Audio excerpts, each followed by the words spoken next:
Hello, everyone, and welcome back to CINECALIBER. So it has been a little while since I last dropped a review on here. My last one, I believe, was last year. The last film I've actually written a review for was Avatar: Fire and Ash, which is also the last time I made it out to the theater. But look, it's getting close to the summer blockbuster season for 2026. And I had to get back out there. And honestly, there was really only one movie that was going to pull me back in first, and that's the new Mario film. Now, I'm a big Nintendo fan. I grew up on this stuff. So even after the first film, it kind of left me wanting more. I still had to be there day one. And on top of that, I got to take my little ones with me and watch them experience some of my childhood favorites for the first time. And that alone made the whole thing worth it, honestly. So we're going to get into it. The Super Mario Galaxy movie, was it worth your time?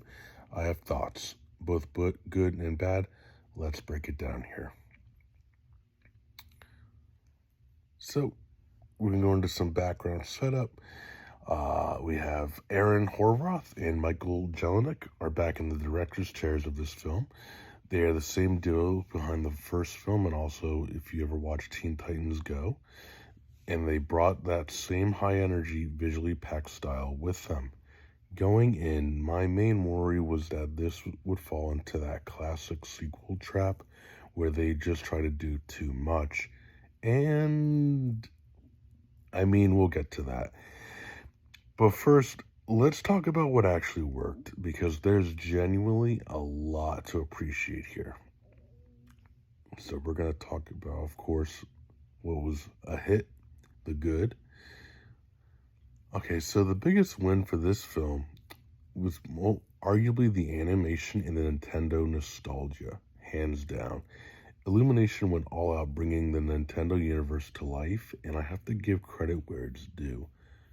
Even as someone who's honestly more of a PlayStation guy, they nailed it visually. Like, watching these characters clash in these big battles, using power-ups, seeing all these different Nintendo worlds rendered in this gorgeous modern animation style, it genuinely took me back. It felt like I was reliving games I hadn't played in years, just with a serious visual upgrade. And the Easter eggs, oh man. If you're a Nintendo fan, you're going to be scanning every single frame. We're talking the Gateway Galaxy, Honey Hive Galaxy, the Comet Observatory, Bowser Jr.'s Magic Paintbrush, straight out of Sunshine, the Sand Kingdom, a classic Mario vs. Bowser final battle, Star Fox, Yoshi, even Mr. Game & Watch, and then even a Rosalina and Lumos intro that genuinely got a reaction out of me. There's a lot packed in this film. But the real standout for me, storyline-wise, was Princess Peach. They actually dig into her backstory in this one. And it's the most investment the franchise has given any character so far. Anya Taylor-Joy is doing great work in that role. She brings a real presence to Peach that elevates every scene she is in. If this franchise is going to have a breakout character, it's her. Guys, that was all that was really a hit with this film. We're going to get into now what was a miss, the bad. So here's where I gotta keep it real with you guys. The movie has problems. Unfortunately, a lot of them are the same problems the first one had, just turned up a notch. The biggest issue is that Nintendo and Illumination seem dead set on cramming as many properties as humanly possible into this film. And at a certain point, it stops feeling like a film and starts feeling like a 2-hour Nintendo Direct. I'm not even exaggerating. It feels like there was a new Easter egg or a new character being introduced every 5 minutes. And look, I love Easter eggs, but when they start replacing actual story, that's a problem. The first film managed to find a decent balance. It had a lot going on, but it still felt like it had a spine to it, a story you could follow and care about. This one The plot is paper thin, and I get it. It's Mario. Nobody's coming in expecting The Godfather, but even by family film standards, there needed to be something more cohesive holding all of this together, and there just wasn't. And that brings me to the characters. Outside of Peach, I genuinely felt no real investment in anyone else. They throw so many characters at you in such a short amount of time that you never really get to connect with any of them. Take Princess Rosalina. She was genuinely one of the most hyped additions to this film, and rightfully so, because every scene she was in, she had presence. But she gets maybe 10 minutes of actual screen time. 10 minutes. For a character the film itself treats like a major player, that's frustrating because you can see the potential right there on screen and it just gets buried under the next wave of Easter eggs. It really did feel at times like I was watching a very expensive, very pretty marketing campaign for Nintendo rather than an actual story-driven film.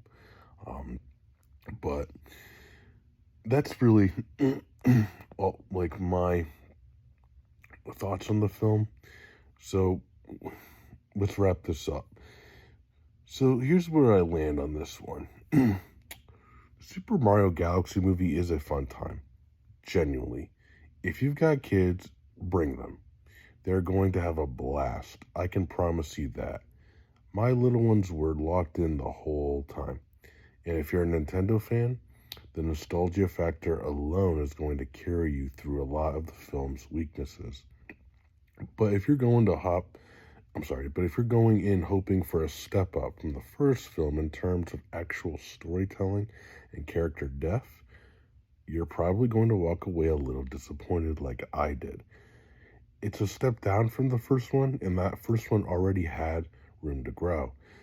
The bones are there for this franchise to be something special. The animation is incredible, the world building is there, and characters like Peach and Rosalina show that these films can develop compelling personalities when they slow down long enough to try. I just hope that by the third film, because there will be a third film, Nintendo and Illumination trust the story a little more and the Easter egg machine is a little less. For me, this one lands at a 5.5 out of 10 rating-wise. It's fun, nostalgic, worth the trip to the theater, but not without its frustrations. Anyway, that's going to wrap it up for me on this one. If you've already seen it, let me know what you thought down in the comments, especially if you're a Nintendo fan. I want to hear how you felt about the Easter eggs. Do you love them, or did it feel like it was too much? Drop it down below. And again, if you're new here, make sure you're subscribed. I try to keep the reviews honest, and if you're into films, you're in the right place. I'll catch you guys all in the next one, and this is Jake from CINECALIBER.